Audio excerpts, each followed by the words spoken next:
ఈరోజు మన రాష్ట్రంలో రాజకీయాల విషయం చూసుకున్నట్టయితే మీ అందరికీ కూడా తెలుసు.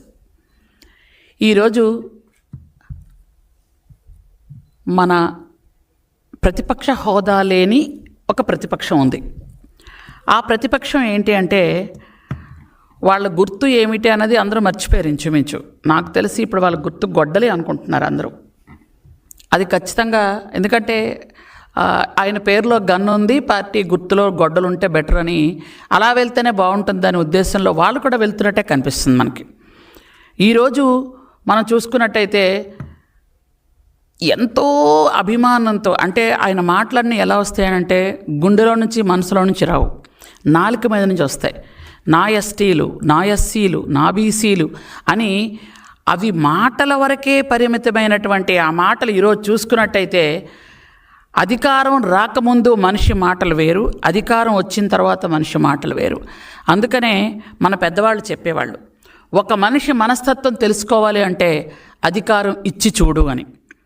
అధికారం ఇచ్చారు, అది పొరపాటు అయ్యిందని ప్రజలు గమనించే మొన్నసారి 11 సీట్లు ఇచ్చి పక్కన పెట్టారు.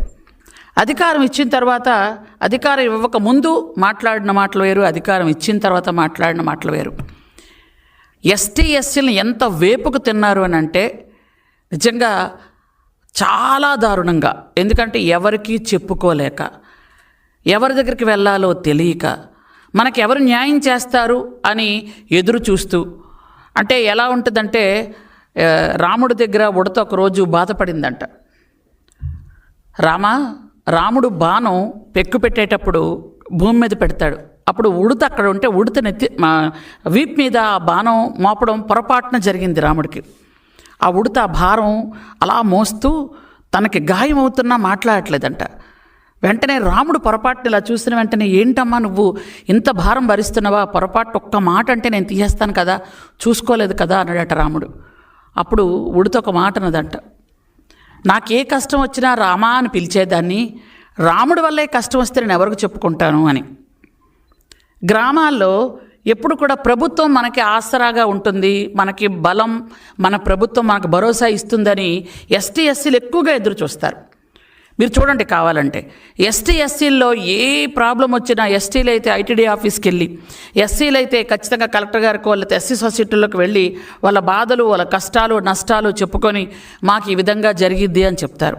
మాకు పొలం లేదు ఇవ్వండి, మాకు ఇల్లు లేదు ఇవ్వండి, మాకు చాలా ఇబ్బందుల్లో ఉన్నాం, ఆర్థిక భరోసా కావాలి అని ఇస్తున్నటువంటి వాళ్ళకి వాళ్ళ దగ్గరే పొలాలు లాక్కొని వాళ్ళనే జైలు పాలు చేసి, వాళ్ళనే కొట్టి, వాళ్ళనే హింసిస్తుంటే ఇంకా ప్రభుత్వమే ఇలా చేస్తే మేము ఎవరికి చెప్పుకోవాలి భగవంతుడా అని లాస్ట్ టైం గత 5 సంవత్సరాలు ఎంత బాధపడ్డారో మీరందరూ కూడా చూశారు. ముఖ్యంగా ఏదైనా ఒక మాట మాట్లాడితే, సోషల్ మీడియాలో ఒక మాట మాట్లాడితే వాళ్ళని వేధించడం, న్యాయం అడిగినందుకు ఎంతో విజ్ఞతతో ఉండి చదువుకున్న ఒక డాక్టర్ని నడి రోడ్డు మీద అవమానపరిచి అతనికతనే చచ్చిపోయే విధంగా, అంటే అది నిజంగా చాలామంది ఆయన చనిపోయాడు అంటారు కానీ వీళ్ళు హత్య చేశారని మాత్రం నేను ఖచ్చితంగా చెప్పగలను. 1 కాదు 2 కాదు, ఎస్టీలు అయితేనేమి, ఎస్సీలను అయితేనేమి విపరీతంగా. ఎస్టీలు అయితే నేను ఎక్కువ ఉదాహరణలు చెప్పను, 2 చెప్పదలుచుకున్నాను. ఎందుకనంటే మనం ఎస్టీల దగ్గరకు వచ్చేటప్పటికి ఒక మహిళ తను న్యాయం అడిగింది అని, కేవలం న్యాయం అడిగింది, ఆమె ఇంకేమీ అడగలేదు. అలాంటి మహిళని పల్నాడు జిల్లాలో నకరికల్ మండలంలో పాపం ఆవిడ్ని, అది మంత్రిభాయ్ ఆవిడ పేరు, పాపం ఆవిడ లంబాడి అంటే సుగాలి జాతికి చెందిన ఆవిడని ట్రాక్టర్తో తొక్కించారు. కేవలం ఆవిడ పొలం ఆవిడకు వదిలేయమన్నందుకు, ఆవిడ ఒక న్యాయం అడిగినందుకు. అలాగే మా సోదరుడు, ఎందుకంటే తను పాపం ఎరుకల కులంకి సంబంధించినటువంటి మహేష్ అన్న మా సోదరుడు న్యాయం అడిగినందుకు ఆయన మీద మూత్రం పోసి మరీ హింసించి, అంటే ఎంత దారుణమైన చర్యలు చేశారో మీరు తెలుసు. ఈరోజు చూసుకున్నట్టయితే ఇకపోతే ఎస్సీలని తండోపతండాలు, ఒక డాక్టర్ గారు అయితేనేమి, అలాగే ప్రొఫెసర్లు అయితేనేమి, ఆ టీచర్లు అయితేనేమి, ఇవన్నీ మనం చూసుకుంటూ వచ్చాం. అయితే ఇతనికి ఆయన తాలూకా కేడర్ మీద అనంతమైనటువంటి ప్రేమ ఉంటుంది. ఆ అనంతమైన ప్రేమలో కూడా అనంతబాబు గారు ఒకరు ఉన్నారు. ఎందుకనంటే ఎమ్మెల్సీగా ఆయన మాతో పాటు కౌన్సిల్కి వస్తూ ఉంటే నిజంగా సభ్య సమాజంలో పుట్టిన ఒక మహిళగా తలదించుకొని సిగ్గుపడ్డాం అందరం. ఆయన వచ్చి ఆయన చట్టాలు చేస్తారా? ఆయన నీతులు చెప్తాడా? ఆయన అక్కడికి వచ్చి ధర్నాలు చేస్తాడా? ఆయన అక్కడికి వచ్చి ప్లకార్డులు పట్టుకుంటాడా? ఇది జగన్మోహన్ రెడ్డి చూస్తూ ఊరుకుంటాడంటే అంటే నీ తాలూకా ఉద్దేశం ఏంటి?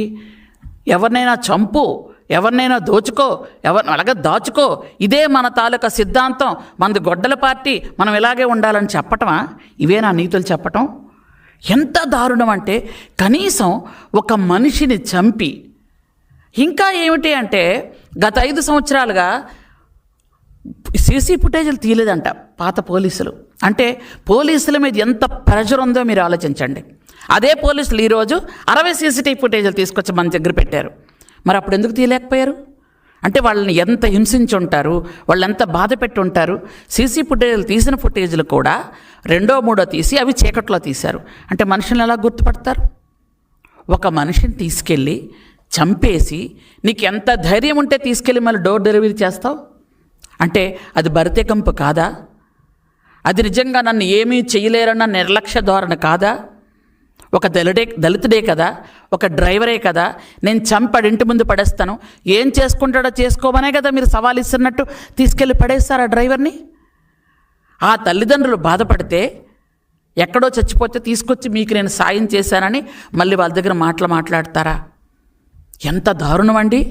ఈరోజు చూసుకున్నట్టయితే అతని మీద 31 గాయాలున్నాయి. ఆ ఒంటి మీద ఒక 3 గాయాలు లోతుగా ఉన్నాయి.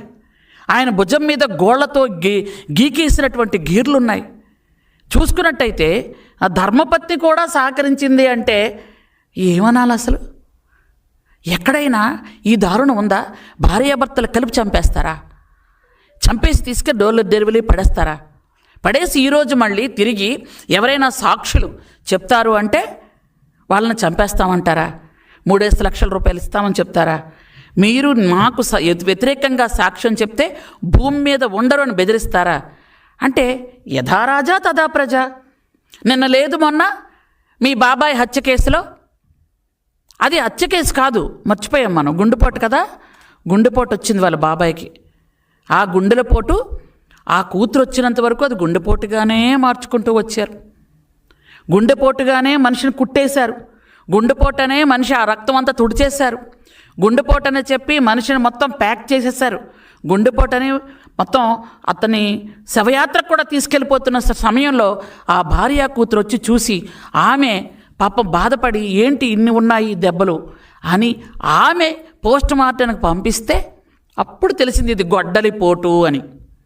ఎవరు చేశారు అని అంటే పెద్ద నంగనాచిలాగా మహా చంద్రబాబు నాయుడు గారి మీదకి వచ్చారు ఆ రోజు.